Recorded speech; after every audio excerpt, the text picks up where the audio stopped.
Assalamualaikum warahmatullahi wabarakatuh. Nama saya Anira Media Soekardi dari jurusan Ilmu Pemerintahan tahun 2022. Di video kali ini, saya akan menjelaskan terkait artikel ilmiah yang telah saya buat dengan judul Dampak Kinerja Pemerintah Terhadap Menurunnya Partisipasi Masyarakat sesuai dengan mata kuliah Bahasa Indonesia dengan NIM 225 12 060 11111032. Baik, sebelum kita melihat atau menganalisis artikel yang telah saya buat, di sini saya ingin menjelaskan kembali terkait pengertian artikel ilmiah. Artikel ilmiah adalah laporan hasil penelitian yang ditulis dan dipublikasi dalam jurnal ataupun seminar, namun tidak jarang artikel ilmiah juga merupakan hasil perenungan atau pemikiran mendalam upaya pengembangan suatu bidang ilmu tertentu. Sedangkan menurut Ismail dan Elihami, artikel ilmiah dapat diangkat dari hasil penelitian, hasil pemikiran, dan kajian pustaka, serta hasil pengembangan proyek yang dapat dipublikasi dalam jurnal, proceeding, dan majalah ilmiah seperti beberapa contoh gambar yang saya tunjukkan di dalam slide. Itu merupakan media atau kumpulan karya-karya ilmiah yang akan dipublikasi. Ada jurnal, proceeding, dan majalah ilmiah. Baik, sebelum kita lanjut menganalisis artikel yang telah saya buat, di sini saya akan sedikit mengulik terkait kaidah ataupun struktur dari artikel ilmiah itu sendiri. Nah, kaidah dari artikel ilmiah adalah kaidah yang telah disepakati sehingga dapat dipertanggungjawabkan secara ilmiah dan dapat diuji kebenarannya untuk selanjutnya dipublikasi di jurnal ilmiah. Jadi sebenarnya artikel ilmiah ini adalah hasil penelitian yang dapat dipertanggungjawabkan kebenarannya sehingga dinamakan ilmiah. Nah, untuk strukturnya, sebentar. Saya akan geser sedikit kameranya. Karena di sini saya sambil baca presentasi yang telah saya buat. Nah, untuk strukturnya, di sini yang pertama ada judul, yang kedua ada identitas, yang ketiga ada abstrak, yang selanjutnya adalah pendahuluan, selanjutnya adalah tinjauan pustaka, metode penelitian, hasil dan pembahasan, penutupan, serta daftar pustaka. Nanti untuk detailnya akan saya jelaskan sekaligus saya menganalisis artikel yang telah saya buat.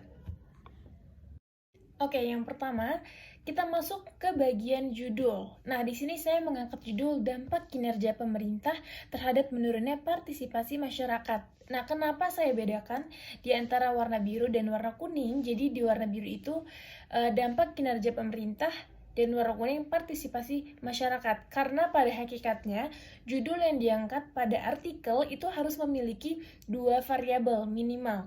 Nah, variabel itu tuh ada dua. Isinya tuh apa aja sih? Jadi variabel pertama itu pertanyaan pokok, esensi artikel, temuan yang paling menarik. Jadi di variabel pertama itu memunculkan kalimat-kalimat yang mempertanyakan hasil penelitian yang akan kita teliti.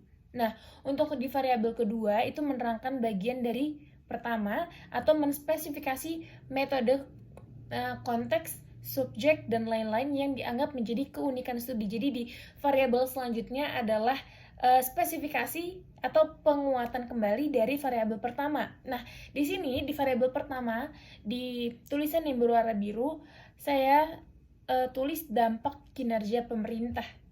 Nah, untuk selanjutnya di variabel kedua saya tulis partisipasi masyarakat. Jadi partisipasi masyarakat sebagai spesifikasi dari variabel pertama yang saya angkat sebelumnya.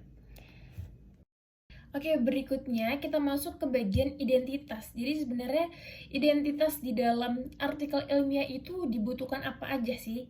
Nah, di sini saya menulis nama lengkap saya, garis miring NIM atau nomor induk mahasiswa sebagai identitas saya dalam kemahasiswaan. Nah, selanjutnya di sini saya nulis jurusan yang saya tekuni saat ini beserta fakultasnya. Berikutnya ada identitas universitas yang sekarang saya jalani, dan juga ada identitas pribadi di email pribadi dan juga email mahasiswa. Nah, sekarang kita masuk ke bagian selanjutnya, yaitu di bawah profil penulis itu tuh ada abstrak. Abstrak ini merupakan bagian intisari dari hasil penelitian yang akan kita teliti di dalam artikel tersebut. Nah, biasanya bagian abstrak ini merupakan bagian yang terpenting karena ini merupakan pokok-pokok bahasan yang sudah kita bahas dalam penelitiannya. Nah, biasanya abstrak ini kita kerjakan setelah kita mengerjakan seluruh bagian di dalam artikel, lalu kesimpulan atau inti-intinya kita letakkan atau kita tulis di abstrak. Seperti contoh yang saya paparkan di presentasi tersebut. Di sini saya mengambil kalimat atau mengambil paragraf abstrak, yaitu dampak merupakan hasil dari suatu kegiatan yang dilakukan sebelumnya. Dampak ini dapat menghasilkan sesuatu yang positif dan negatif.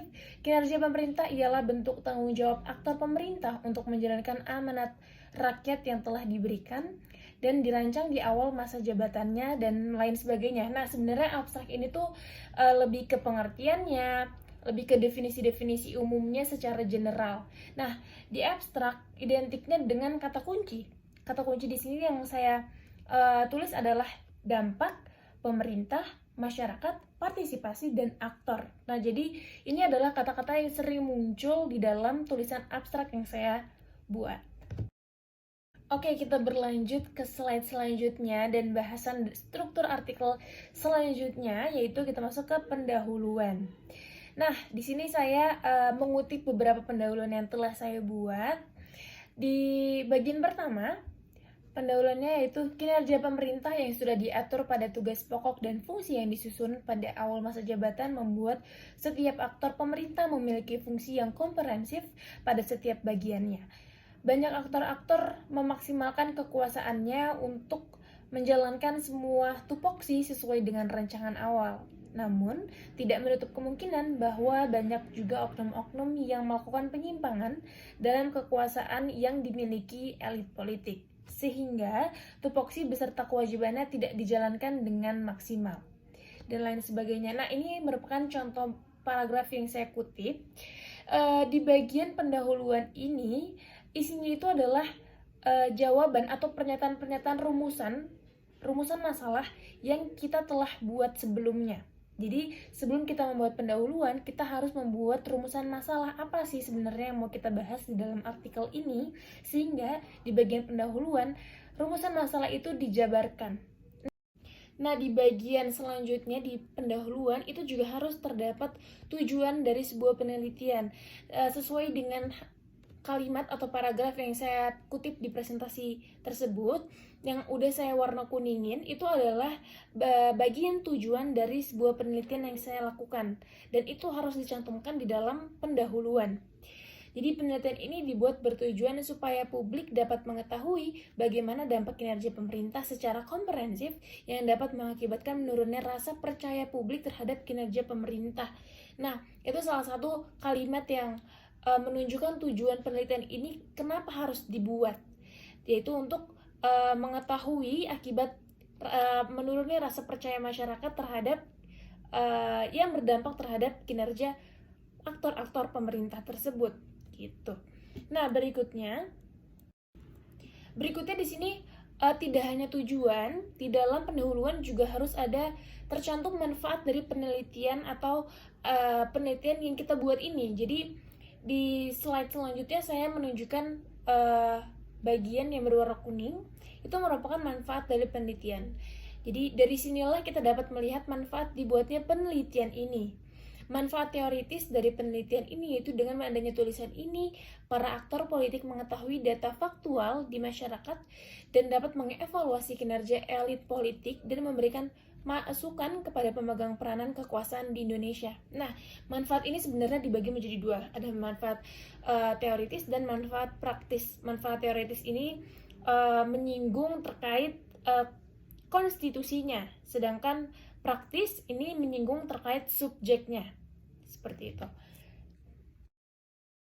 Oke, di bagian selanjutnya di sini kita membahas struktur tinjauan pustaka. Nah, di tinjauan pustaka ini kita juga harus mendefinisikan subbab atau mendefinisikan variabel yang kita pilih dari judul yang kita angkat secara lebih komprehensif, dan juga isu-isunya tuh sesuai dengan apa yang mau kita angkat.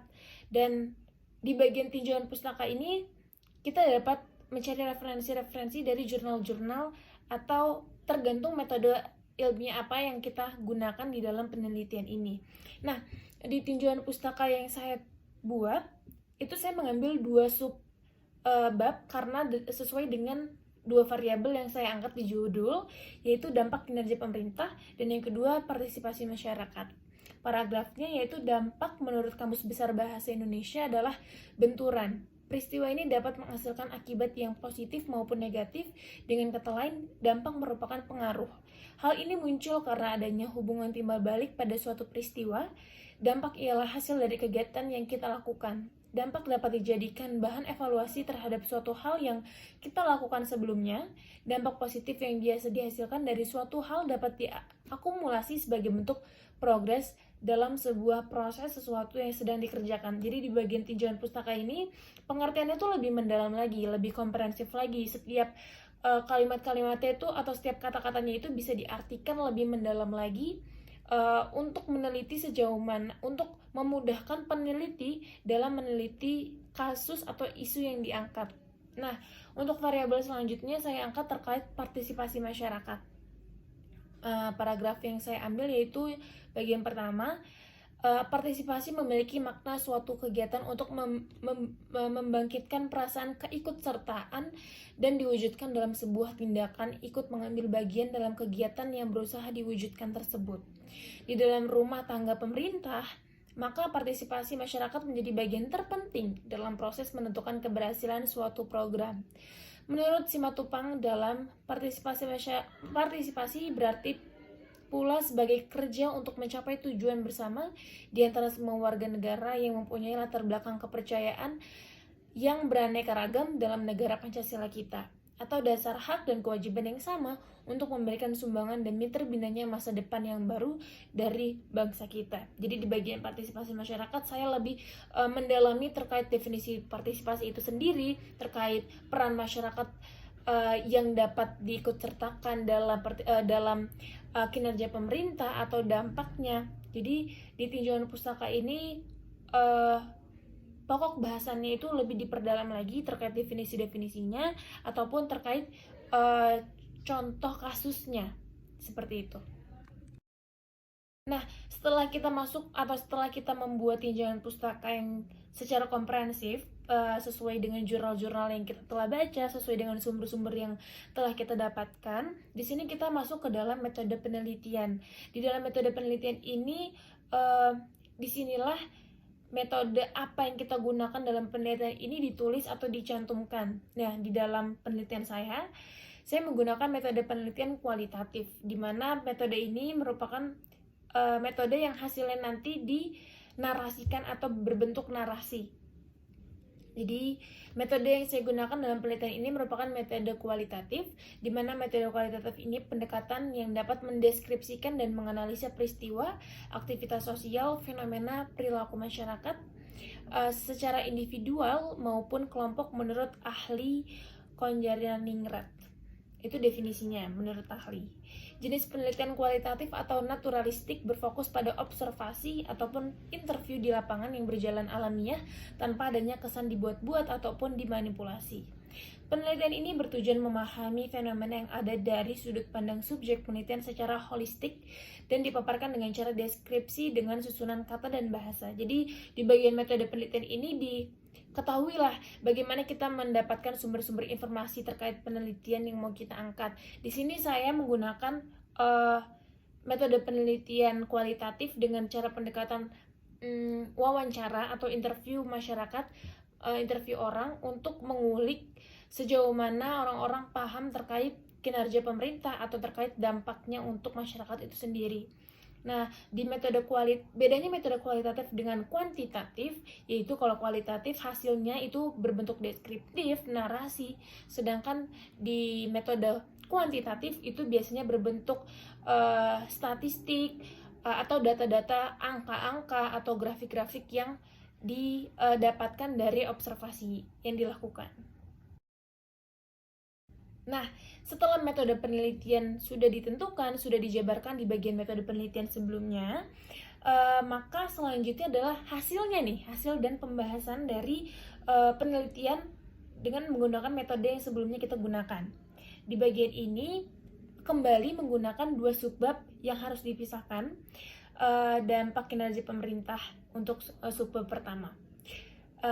Yang saya tulis yaitu dampak kinerja pemerintah sebenarnya bisa dirasakan dari berbagai kalangan, umur, gender, dan perbedaan lainnya. Karena setiap program pemerintah pastinya memiliki orientasi untuk bisa dirasakan oleh seluruh kalangan masyarakat. Merujuk pada hal tersebut, saya sudah melakukan kegiatan wawancara kepada beberapa mahasiswa terkait apa yang dirasakan dari kinerja pemerintah selama ini. Tidak banyak antusias yang terpancar dari generasi muda bila mana membicarakan permasalahan politik negara. Dari sinilah yang saya dapat menyimpulkan bahwasanya tingkat kepercayaan generasi muda pun di kalangan akademisi juga menurun. Karena banyaknya kasus-kasus penyimpangan yang merugikan masyarakat. Jadi di bagian ini saya menjelaskan terkait hasil penelitian dampak kinerja pemerintah, di mana para akademisi sesuai interviewer saya, yaitu mahasiswa pun juga enggan atau juga tidak peduli. Sekarang tuh tidak cukup peduli terkait isu-isu pemerintah yang ada, karena mungkin mahasiswa itu sendiri, saya dan teman-teman lainnya merasa disalahkan, amanah yang diberikan sebelumnya disalahkan, sehingga banyak isu-isu yang menyimpang, isu-isu kekuasaan, penyimpangan kekuasaan, penyimpangan tanggung jawab, kewajiban, yang membuat menurunnya tingkat kepercayaan masyarakat, khususnya sesuai dengan subjek interview saya, yaitu di kalangan anak muda. Nah, berikutnya saya membahas terkait subbab yang kedua, yaitu terkait partisipasi masyarakat. Jadi jika tinjauan pustakanya ada dua subbab, maka hasil dalam pembahasannya juga dibuat dua subbab dengan subbab yang sama. Jadi hasilnya itu sama. Pertanyaan atau apa aja yang mau diteliti di tinjauan pustaka dijawab di hasil dan pembahasan.